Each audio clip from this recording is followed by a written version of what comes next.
बिस्मिल्लाहिर्रहमानिर्रहीम। अस्सलाम वालेकुम। मैं आपकी family physician doctor Kausar health care channel से आपसे मुखातिब हूँ।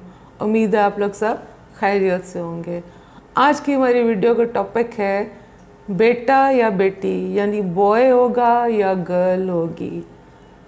बहुत सी लेडीज़ जब प्रेग्नेंट होती हैं तो वो ख़ुद भी और उनके फैमिली मेम्बर्स वो बहुत क्यूरियस होते हैं कि हमें पता चले कि अब बच्चे की सेक्स क्या है, और इसके लिए वो तरह तरह के गेस करते हैं, कभी अब उसकी अपीयरेंस से, कभी उसके खाने पीने की हैबिट्स से। तो इस सिलसिले में बहुत सी स्टोरीज़ ना सिर्फ हमारी कम्युनिटी में बल्कि पूरी वर्ल्ड की कम्युनिटीज़ में देखी जाती हैं, और ये जनरेशन्स आफ्टर जनरेशन्स जो हैं वो पास होती हैं। मैंने फेसबुक पर कुछ ग्रुप्स ज्वाइन किए हैं जहाँ पे अक्सर लेडीज़ मेरे से काफ़ी सवालात पूछती हैं, और उनमें बच्चों की सेक्स से रिलेटेड भी बहुत ज़्यादा सवाल होते हैं। इसलिए आज की वीडियो में मैंने सोचा कि आपको ये बताया जाए कि कौन कौन से सवालात होते हैं ख़वातीन के, और उसके साइंटिफिकली कौन से जवाब हैं। आज की वीडियो काफ़ी इंटरेस्टिंग है, एंड तक लाजमी देखिए। वीडियो शुरू करने से पहले अगर आपने अभी तक हमारा चैनल सब्सक्राइब नहीं किया तो चैनल को सब्सक्राइब कीजिए। बढ़ते हैं पहले सवाल की तरफ। अक्सर ख़वातीन का ये सवाल होता है कि मेरा पेट जो है वो ऊपर से बहुत ज़्यादा उठा हुआ है या सामने की तरफ बहुत ज़्यादा है, तो क्या ये बेबी गर्ल होने की निशानी है? या कुछ ख़वातीन पूछती हैं कि हमारा जो पेट है वो साइड की तरफ ज़्यादा है, तो क्या ये बेबी बॉय की निशानी है? तो ऐसा साइंस में किसी जगह प्रूव नहीं हुआ।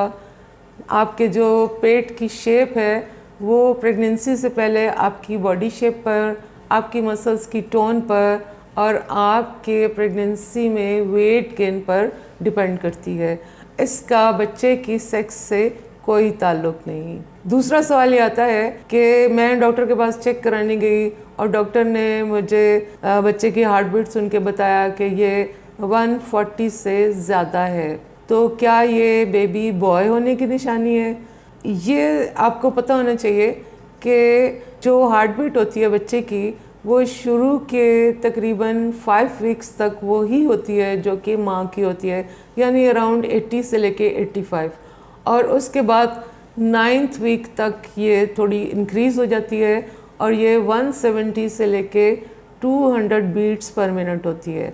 उसके बाद ये स्लो होना शुरू होती है और एक एवरेज जो है तकरीबन 140 से लेके 160 टाइम्स पर मिनट पे आ जाती है।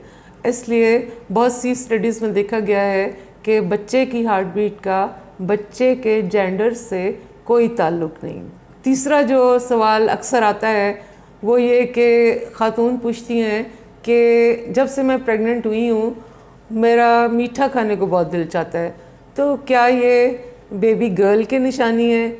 इसी तरह से कुछ ख़वातीन पूछती हैं कि प्रेगनेंसी में सॉल्टी चीज़ें मुझे बहुत पसंद है, तो क्या ये बेबी बॉय की निशानी है?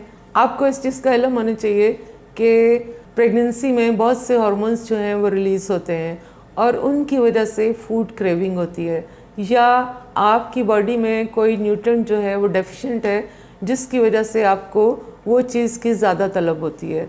मीठा या सॉल्टी खाने का बच्चे की सेक्स से कोई ताल्लुक़ नहीं।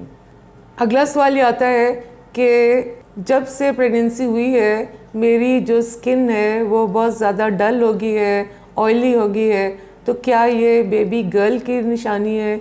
क्योंकि अक्सर लोग ये समझते हैं कि जब स्किन डल हो जाए या ऑयली हो जाए तो ये बेबी गर्ल है और ये माँ की सारी ब्यूटी जो है वो ले रही है। लेकिन आपको ये मालूम होना चाहिए कि प्रेगनेंसी में जो हार्मोन्स रिलीज़ हो रहे हैं वो आपकी सारी बॉडी की स्किन के ऊपर इफेक्ट करते हैं, स्पेशली फेस की। और फेस जो है वो आपका थोड़ा सा डार्क भी हो सकता है, उसमें पिगमेंटेशन भी हो सकती है, स्किन भी ऑयली हो सकती है।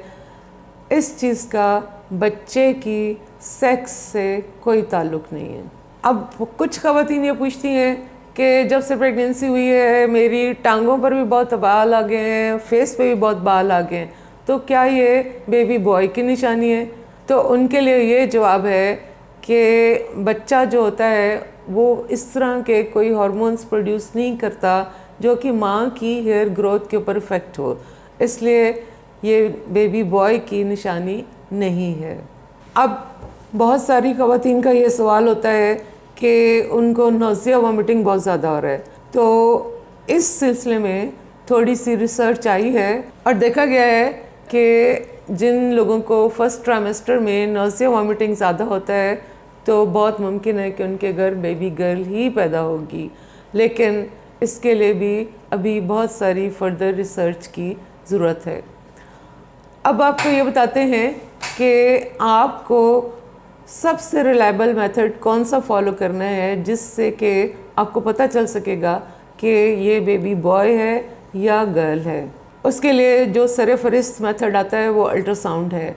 आप अगर 16 वीक्स के बाद अल्ट्रासाउंड करवाएं तो आपको 90% से ज़्यादा ये कंफर्म हो जाएगा कि ये बेटा है या बेटी, क्योंकि आजकल की अल्ट्रासाउंड मशीन्स जो हैं वो बहुत हाई क्वालिटी की हैं, रेजोल्यूशन भी बहुत अच्छी है। इसके अलावा अगर डॉक्टर आपका बहुत स्किल्ड है तो वो आपको इजीली बच्चे के जेंडर के बारे में बता सकता है। अल्ट्रासाउंड का एक फ़ायदा ये भी है कि इसमें आपको कोई इंजेक्शन नहीं देना पड़ता, कोई दवाई नहीं खानी पड़ती, ये बड़ा नॉन इन्वेसिव सा टेस्ट है, इसलिए ये सबसे बेहतर टेस्ट है। दूसरे जो मेडिकल टेस्ट हैं वो भी अवेलेबल हैं और वो 100% कंफर्मेशन करते हैं बच्चे के सेक्स के बारे में।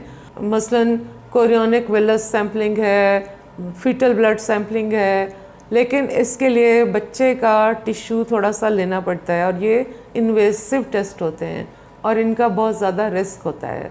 ये टेस्ट दूसरी बीमारियों के लिए किए जाते हैं जब डॉक्टर जो है वो समझे कि बच्चे में खुदा न खास्ता कोई क्रोमोसोमल एबनॉर्मेलिटी है या कोई और चीज़ देखने के लिए। इसका क्योंकि रिस्क बहुत ज़्यादा होता है, ये हर एक के लिए नहीं किए जाते। उम्मीद है आज की वीडियो से आपको इन सब मिथ्स के बारे में क्लियरेंस होगी और आप अगर बच्चे के जेंडर के बारे में पता करना चाहते हैं तो आप अपनी क्लिनिक पे जाएं और अपने डॉक्टर से पूछें, वो आपको बिल्कुल सही बता सकता है। वीडियो अगर आपको पसंद आया तो इसको लाइक कीजिए, शेयर कीजिए और चैनल को सब्सक्राइब करना ना भूलें। अपना ख्याल रखिएगा। अल्लाह हाफिज़।